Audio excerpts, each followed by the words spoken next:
Untuk kasus Asabri, sekarang tim yang saya bentuk dipimpin langsung oleh Kabar Eskrim sedang berjalan. Kita sudah mengajukan juga Tak hanya mobil Ferrari. Dalam kasus korupsi di PT Asabri, Kejaksaan Agung juga telah menyita sebanyak 20 kapal dan tanah dengan luas total 227 hektar milik tersangka. Prajurit TNI dan Polri itu tetap mendapat jaminan dari negara dan dari proses hukum bahwa uangnya tidak akan hilang dengan cara apapun. Korupsinya akan terus diadili, tetapi jaminan kesejahteraan prajurit yang dijanjikan dengan berdirinya yayasan itu dijamin oleh pemerintah.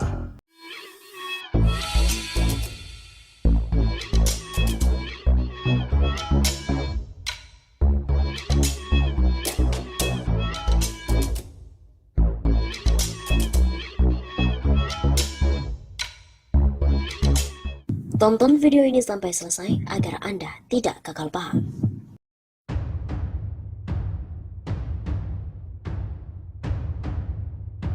Mantan jenderal ini terlibat korupsi Asabri yang merugikan negara mencapai 23 triliun rupiah. Penyidik Jaksa Agung Muda, pidana khusus atau Jampitsus, Kejaksaan Agung menetapkan 8 orang sebagai tersangka kasus korupsi PT Asuransi Angkatan Bersenjata Republik Indonesia atau Asabri. Para tersangka langsung ditahan.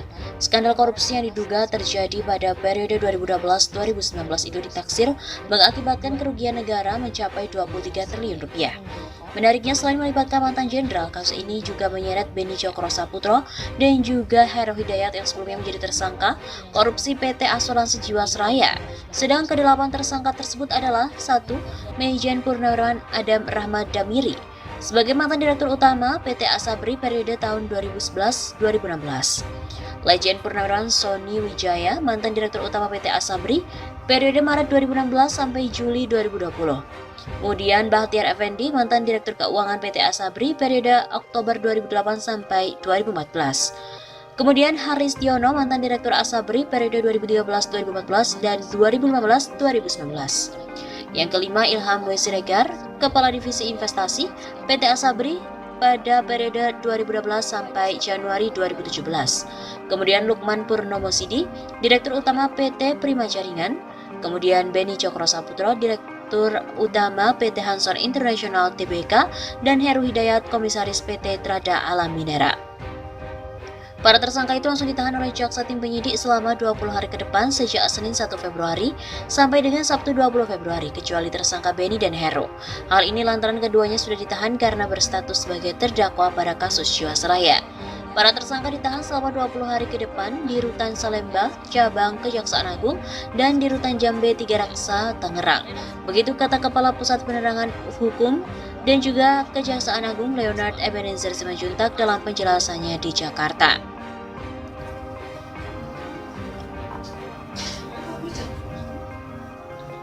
Ia juga membeberkan kronologi kasus dugaan korupsi dalam pengelolaan keuangan dan dana investasi PT Asabri. Menurutnya pada tahun 2012 hingga 2019, Direktur Utama, Direktur Investasi dan Keuangan serta Kadif Investasi Asabri bersepakat dengan pihak di luar Asabri yang bukan merupakan konsultan investasi maupun manajer investasi.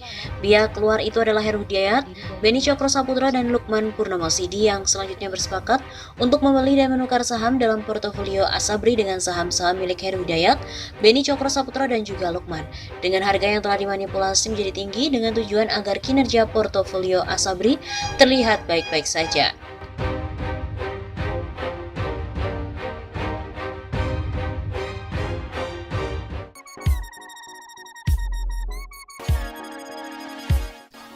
Indonesia makin kacau balau, sementara itu ada yang mendalami korupsi BPJS Ketenagakerjaan. Kejagung menilai bahwa kerugian negara mencapai 43 triliun rupiah. Saat ini sedang ribut-ribut kasus FPI, pembunuhan, kemudian ada HGU, dan lain sebagainya. Namun yang perlu kita tahu, Direktur Penyidikan Jaksa Agung Muda, Pidana Khusus atau Jampitsus Kejagung Febri Ardiansyah, menyebutkan saat ini terdapat dugaan kasus korupsi BPJS Ketenagakerjaan yang mencapai 43 triliun rupiah. Kasus dugaan korupsi BPJS Ketenagakerjaan yang diduga sama seperti sengkarut PT Jiwasraya ini, di mana telah melibatkan banyak sekali transaksi.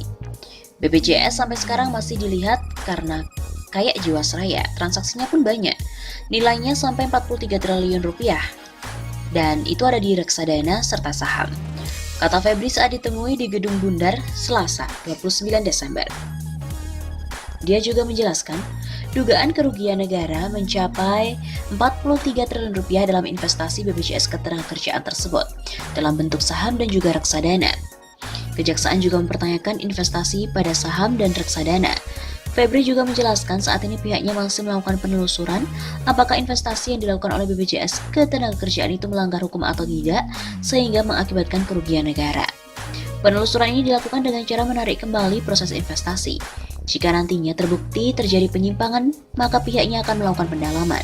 Namun jika nantinya tidak terjadi penyimpangan dalam proses investasi yang merugikan negara, melainkan hanya risiko bisnis, penyidik pun tidak akan melanjutkan tindak pidana dalam peristiwa tersebut.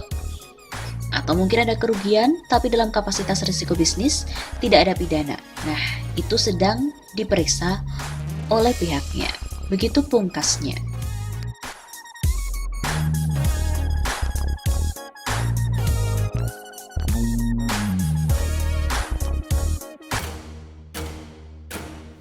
Terungkap 8 tersangka korupsi Asabri telah diumumkan. Tikus-tikus besar pun masih sembunyi dan harus dikejar terus oleh kejaksaan. Jaksa Agung Muda Tindak Pidana Khusus atau Jampitsus Kejaksaan Agung telah menetapkan 7 orang tersangka dalam kasus dugaan tindak pidana korupsi PT Asuransi Sosial Angkatan Bersenjata Republik Indonesia atau Asabri. Kepala Pusat Penerangan Hukum atau Kapus Penkum Kejagung, Leonard Ebenezer Simanjuntak, menjelaskan salah satu tersangka yang dijerat adalah mantan dirut PT Asabri, Majen Purnawirawan Adam Rahmat Damiri dan juga Sony Wijaya pada periode yang berbeda. Kemudian katanya tersangka lain yang dijerat adalah BE selaku mantan Direktur Keuangan PT Asabri, HS selaku Direktur PT Asabri, IWS selaku Kadif Investasi PT Asabri, LP selaku Dirut PT Prima Jaringan, BT dan juga HH. Pasca ditetapkannya 8 tersangka kasus korupsi Asabri, anggota Komisi 3 DPR RI Hinja Panjaitan pun memberikan apresiasi. Hinja meminta Kejaksaan Agung untuk terus memburu aktor-aktor besar di balik korupsi Asabri. Tikus besar mungkin masih bersembunyi dan harus diteruskan dikejar oleh kejaksaan. Begitu kata Hinja dalam cuitan akun Twitternya pada Senin 1 Februari. Adapun dugaan korupsi dalam perkara ini ditaksir telah merugikan uang negara mencapai 22 triliun rupiah versi Badan Pemeriksa Keuangan atau BPK. Potensi korupsi sebesar 22 triliun rupiah dari skandal ini sudah gila. Nilai stadion Wembley saja 18 triliun rupiah.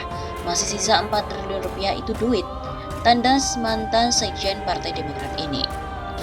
Beginilah deretan dosa 8 tersangka kasus mega korupsi Asabri. Kejaksaan Agung diketahui telah menetapkan 8 orang tersangka pada kasus dugaan korupsi PT Asabri Persero. 2 diantaranya merupakan terdakwa dalam kasus korupsi PT Asuransi Jiwasraya Persero, yakni Beni Cokro Saputra atau BTS selaku Direktur PT Hanson International Tbk dan Heru Hidayat selaku Direktur PT Trada Alam Minera Tbk dan juga Direktur PT Maxima Integra. Sedangkan 5 tersangka lainnya berasal dari internal Asabri dan 1 lainnya dari swasta. Dari internal PT Asabri masuk beberapa jenderal purnawirawan yang akhirnya harus mengenakan rompi oranye. Mereka adalah Majen Purnawirawan Adam Rahmat Damiri selaku Dirut PT Asabri periode tahun 2011-2016. Pada tahun 2012 sampai dengan 2016, yang bersangkutan selaku membuat kesepakatan dengan BT untuk mengatur dan mengendalikan transaksi serta investasi saham dan juga dana reksa PT Asabri melalui BTS dan pihak yang terafiliasi dengan BTS dan LP, di mana merugikan Asabri serta menguntungkan BTS, LP dan pihak yang terafiliasi dengan BTS.